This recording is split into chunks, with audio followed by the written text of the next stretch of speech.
कार्यकर्तागण, आज आप लोग उत्तर प्रदेश में विधानसभा के लिए हो रहे आम चुनाव में कोरोना नियमों का पालन करते हुए अपनी पार्टी के उम्मीदवारों के समर्थन में मुझे सुनने के लिए यहाँ इकट्ठा हुए हैं, तो उसके लिए मैं आप सभी लोगों का हार्दिक दिल से आभार प्रकट करती हूँ। और अब मैं सबसे पहले अपनी पार्टी के संबंध में ये कहना जरूरी समझती हूँ कि हमारी पार्टी ये चुनाव उत्तर प्रदेश की लगभग सभी विधानसभा की सीटों पर अकेले अपने बलबूते पर ही पूरी तैयारी व दमदारी के साथ यहाँ सन 2007 की तरह फिर से अपनी पार्टी की पूर्ण बहुमत की सरकार बनाने के लिए लड़ रही है, ताकि आपको वर्तमान में भाजपा के चल रहे जातिवादी, संकीर्ण, अहंकारी व तानाशाही वाले शासन से मुक्ति मिल सके। इसके साथ ही हमारी पार्टी ने पूर्व की तरह इस चुनाव में भी बीएसपी से जुड़ने की तादाद को ध्यान में रखकर फिर उसी अनुपात में ही यहाँ सर्व समाज के लोगों को टिकट भी दिए हैं। और अभी चुनाव में आप लोगों को अपना वोट कांग्रेस, बीजेपी, सपा व अन्य विरोधी पार्टियों को न देकर केवल अपनी एकमात्र हितैषी पार्टी बीएसपी को ही देना क्यों जरूरी है, इसे आप लोगों को समझना होगा। हालांकि इस संदर्भ में आप लोगों को ये मालूम है कि आज़ादी के बाद शुरू में काफ़ी लंबे समय तक केंद्र व उत्तर प्रदेश सहित देश के अधिकांश राज्यों में भी कांग्रेस पार्टी की ही अकेले यहाँ सरकारें रही हैं, किंतु इनकी गलत नीतियों व गलत कार्य प्रणाली की वजह से ही अब ये पार्टी केंद्र के साथ साथ बहुत पहले ही उत्तर प्रदेश की सत्ता से भी बाहर हो गई है। इसके साथ ही ये पार्टी जबरदस्त जातिवादी होने के कारण शुरू से ही हर मामले में यहाँ दलित, आदिवासी व अन्य पिछड़ा वर्ग विरोधी पार्टी भी रही है और अभी भी है, जिस कारण केंद्र में रही इस कांग्रेस पार्टी की सरकार ने इन वर्गों के मसीहा व भारतीय संविधान के मूल निर्माता परम पूज्य बाबा साहब डॉक्टर भीमराव अंबेडकर को भारत रत्न की उपाधि से भी सम्मानित नहीं किया था, जिसके लिए वो हर प्रकार से पात्र भी थे। इतना ही नहीं बल्कि इनके मूवमेंट को आगे बढ़ाने के लिए अपनी पूरी जिंदगी समर्पित करने वाले मान्यवर श्री कांशीराम जी के देहांत होने पर भी केंद्र में उस समय इसी कांग्रेस पार्टी की रही सरकार ने उनके सम्मान में एक दिन के लिए भी राष्ट्रीय शोक घोषित नहीं किया था, तथा न ही इस पार्टी की रही सरकार ने पिछड़े वर्ग की आरक्षण संबंधी मंडल कमीशन की रिपोर्ट को भी लागू किया था, जिसे फिर बीएसपी ने अपने कड़े संघर्ष व अथक प्रयासों से केंद्र में रही श्री बीपी सिंह की सरकार से ही लागू करवाया था। साथ ही इसी सरकार में ही बाबा साहब डॉक्टर भीमराव अंबेडकर को भी भारत रत्न की उपाधि से सम्मानित किया गया था, जो इनके अपार अनुयायियों की बरसों से ये दिली चाहत भी थी। लेकिन अब केंद्र व अधिकांश राज्यों की भी सत्ता से बाहर होने के बाद यही कांग्रेस पार्टी खासकर दलितों, आदिवासियों व अन्य पिछड़े वर्गों के वोटों की खातिर आए दिन किस्म किस्म की नाटकबाजी करती रहती है, जबकि इन वर्गों के मामले में इस पार्टी की सच्चाई तो ये है कि कांग्रेस पार्टी जब सत्ता में होती है और इनके अच्छे दिन होते हैं तो तब इस पार्टी को इन वर्गों का विकास व उत्थान आदि याद नहीं आता है तथा न ही इनको महिलाओं की भी भागीदारी याद आती है। इतना ही नहीं बल्कि इस पार्टी के बाद खासकर यहाँ सपा व बीजेपी आदि की बनी सरकार में भी यूपी की जनता हर मामले में व हर स्तर पर काफ़ी ज़्यादा दुखी रही है। सपा की सरकार में तो अधिकांश यहाँ गुंडों, बदमाशों, माफियाओं व अराजक तत्वों एवं सरेआम लूट खसोट करने वालों का ही राज रहा है,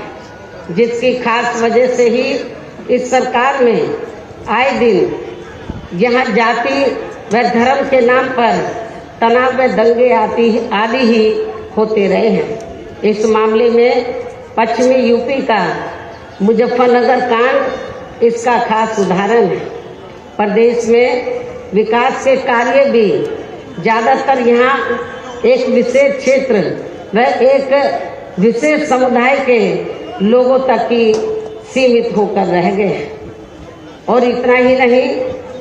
सपा की सरकार के चलते दलित व अति पिछड़े वर्गों के लोगों के साथ तो हर स्तर पर सोतेला रवैया अपनाया गया है। आप लोगों को ये मालूम है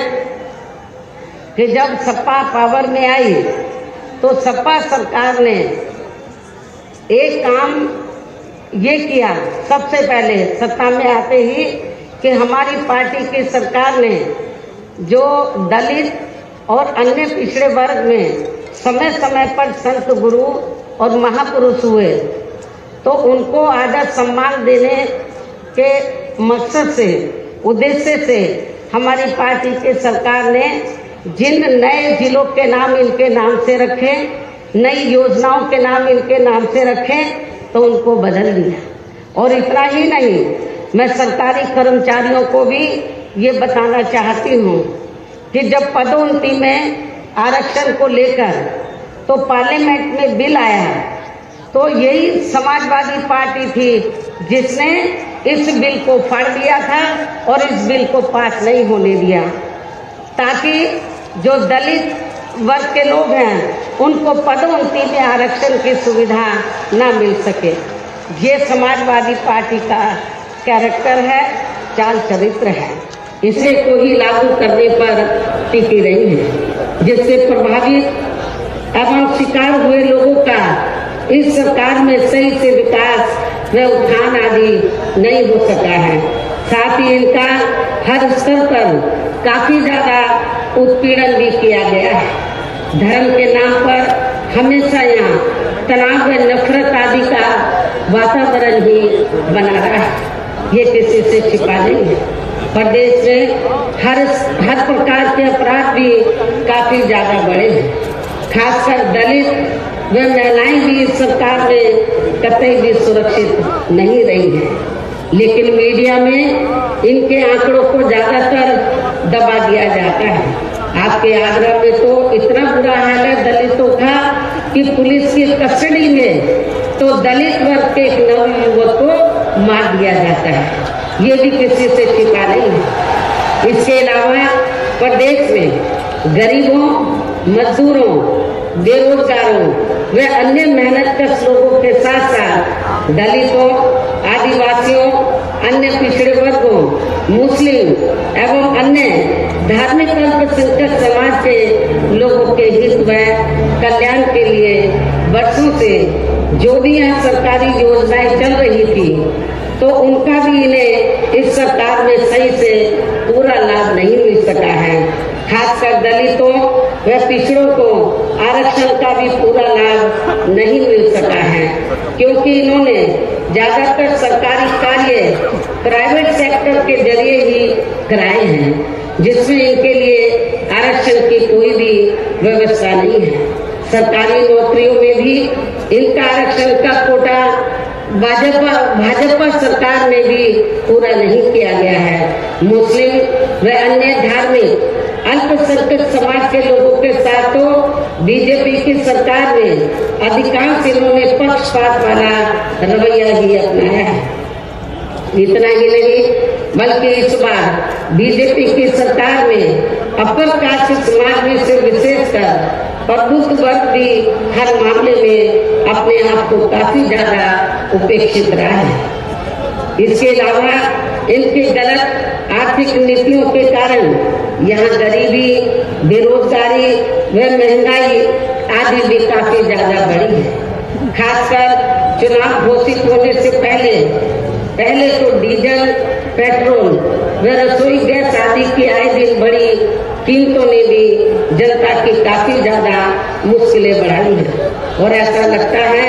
कि चुनाव खत्म होने के बाद उन्हें इनकी कीमतें बढ़ा दी जाएंगी। इसके साथ साथ उत्तर प्रदेश सहित पूरे देश के किसान भी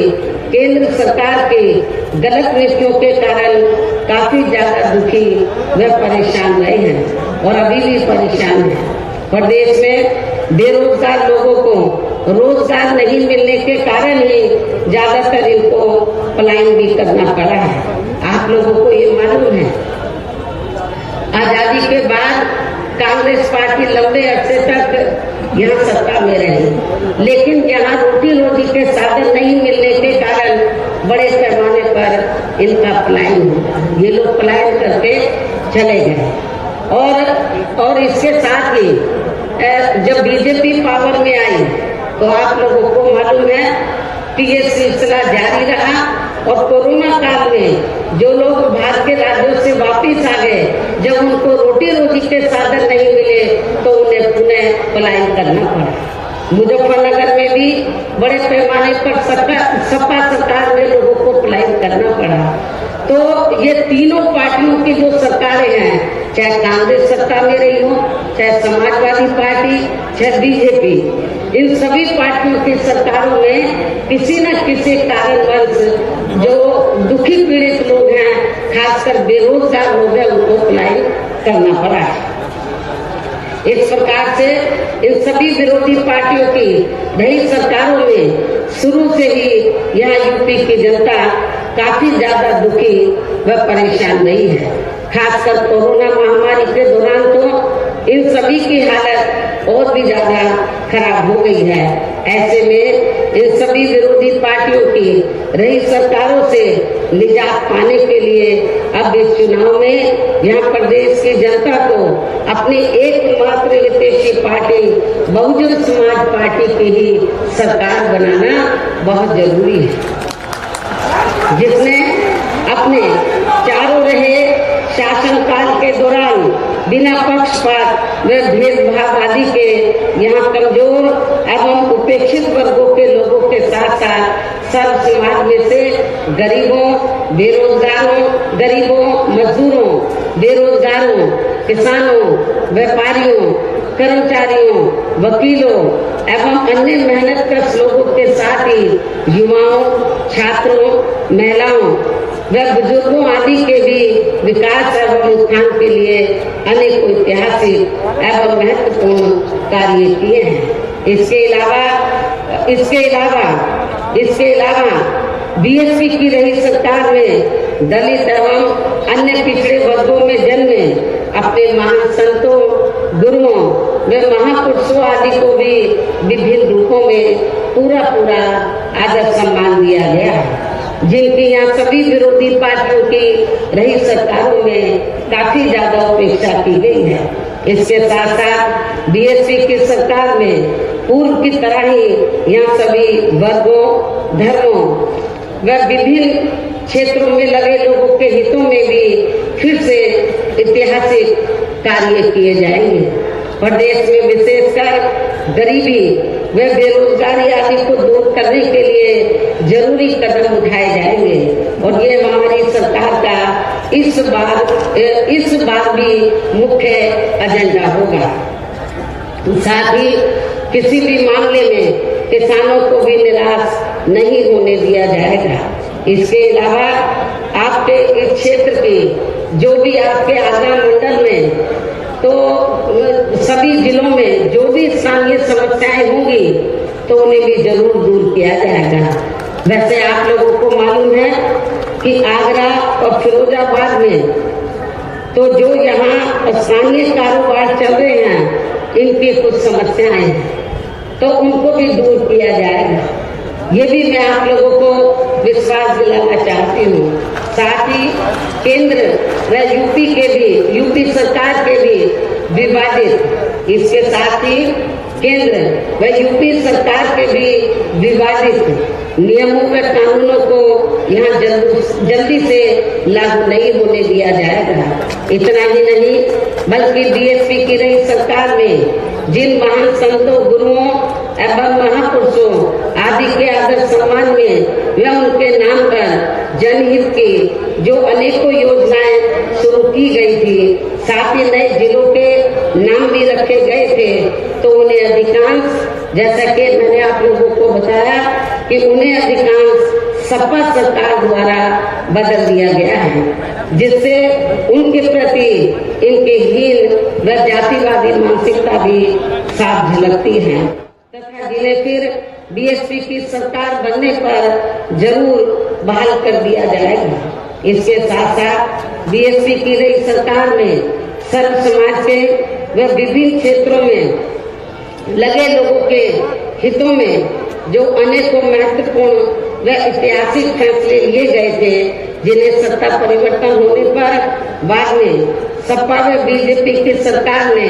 ज्यादातर दरकिनार कर दिया है, तो उन्हें भी फिर से शुरू किया जाएगा। इसके साथ ही बीएसपी की सरकार बनने पर यहाँ बीजेपी व सपा आदि के शासनकाल की तरह कानून व्यवस्था को किसी भी कीमत पर खराब व लचर नहीं होने दिया जाएगा और हर स्तर पर कानून द्वारा कानून का राज कायम किया जाएगा। जाति व धर्म के नाम पर यहाँ लोगों का किसी भी प्रकार से शोषण व उत्पीड़न आदि नहीं होने दिया जाएगा। खासकर कानून व्यवस्था को बेहतरीन बनाने के लिए विशेष अभियान के तहत व दलगत राजनीति से ऊपर उठकर यहाँ गुंडों, बदमाशों, माफियाओं व अन्य आपराधिक एवं अराजक तत्वों को भी जेल के सलाखों में ही भेजा जाएगा, जहां मेरी सरकार में इनकी जेल के बाहर नहीं बल्कि जेल के अंदर ही सही जगह होती है। इतना ही नहीं बल्कि जाति, धर्म व राजनीतिक द्वेष की भावना के तहत जिन लोगों को खासकर धरना प्रदर्शन आदि के नाम पर जबरदस्ती गलत धाराओं में फंसाकर उन पर अनेकों केस चलाए हुए हैं वर्तमान भाजपा सरकार में, तो उन मामलों की भी सही से जांच करा के उनके केस भी खत्म किए जाएंगे। अर्थात वर्तमान भाजपा सरकार में प्रदेश की जेलें जो अधिकांश ऐसे लोगों से भर दी गई हैं, तो उन्हें खाली करा के केवल यहाँ आपराधिक तत्वों को ही रखा जाएगा। इसके अलावा प्रदेश में खासकर शिक्षा के क्षेत्र में व अन्य विभागों के भी कर्मचारी जो आए दिन अपनी मांगों को लेकर धरना प्रदर्शन एवं हड़ताल आदि करते रहते हैं, तो उन सभी मामलों को निपटाने के लिए एक आयोग का गठन किया जाएगा और उनकी सही मांगों को मान लिया जाएगा। इसके साथ ही यहाँ मैं ये भी कहना चाहती हूँ कि कुछ महीने पहले मैंने दिनांक 7 सितंबर को प्रबुद्ध वर्ग की सुरक्षा, सम्मान व तरक्की आदि को लेकर किए गए सम्मेलन में तथा इसके बाद दिनांक 9 अक्टूबर को मान्यवर श्री कांशीराम जी की पुण्यतिथि के मौके पर भी मैंने सर्वजन हिताय व सर्वजन सुखाय को लेकर जो भी कार्य करने के लिए कहा है, तो उन पर भी जरूर अमल किया जाएगा। लेकिन ये सभी कार्य करने के लिए इस चुनाव में यहाँ बीएसपी की सरकार बनाना बहुत जरूरी है, जिसके लिए पार्टी के लोगों को वोट पड़ने तक यहाँ सभी विरोधी पार्टियों के साम दाम दंड भेद आदि हथकंडों से भी जरूर सावधान रहना है। और इस मामले में विरोधी पार्टियां चुनाव होने से कुछ समय पहले या चुनाव के दौरान भी खासकर अपने अपने पक्ष में हवा बनाने के लिए मीडिया व ओपिनियन पोल एवं सर्वे आदि का जो बड़े पैमाने पर गलत इस्तेमाल करती हैं, तो उससे आप लोगों को बिल्कुल भी गुमराह नहीं होना है। ये बात मैं आपको बार बार कहती रही हूँ और आज फिर दोहराना चाहती हूँ। इतना ही नहीं बल्कि इस बार कुछ जातिवादी मीडिया ने इस चुनाव में हमारी पार्टी के लोगों का मनोबल गिराने में भी ये कहकर कोई कसर नहीं छोड़ी है कि इनके नेता कहीं नजर नहीं आ रही है। ये आए दिन मीडिया में इसको न्यूज को फ्लैश करते रहे, जबकि इस मामले में हकीकत तो ये है कि देश में शुरू में फैले कोरोना का प्रकोप थोड़ा कम होते ही मैं दिल्ली से लखनऊ आ गई थी और पिछले लगभग 1 साल से मैं लखनऊ में ही रहकर अपनी पार्टी को मजबूत बनाने के कार्य में लग गई थी। इसके साथ ही इस कार्य में यहाँ ज्यादा ध्यान देने की वजह से मैंने पिछले 1 वर्ष से बाकी राज्यों का भी कार्य लखनऊ से ही देखा है और 1 वर्ष में केवल मैं 2 दिन के लिए दिल्ली गई थी। 1 वर्ष में केवल मैं 2 दिन के लिए दिल्ली गई थी जब मेरी मदर की मृत्यु हो गई थी और इस 1 वर्ष के दौरान मैंने यहाँ पार्टी को फिर से पोलिंग बूथ स्तर पर कैडर के आधार पर यहाँ सही से खड़ा किया है। आप लोगों को मालूम है कि पहले जो कमेटियां बनी थी तो ज्यादातर फर्जी थी। केवल हमारे लोग बता देते थे, नीचे के स्तर के पदाधिकारियों को खुद जाकर कमेटी नहीं बनाते थे। इस बार मैंने सख्त निर्देश दिए कि कमेटी सही होनी चाहिए और जो इसी तरह की खबर पाने के लिए चैनल को सब्सक्राइब करें और बेल आइकन की ऑल बटन दबाएं।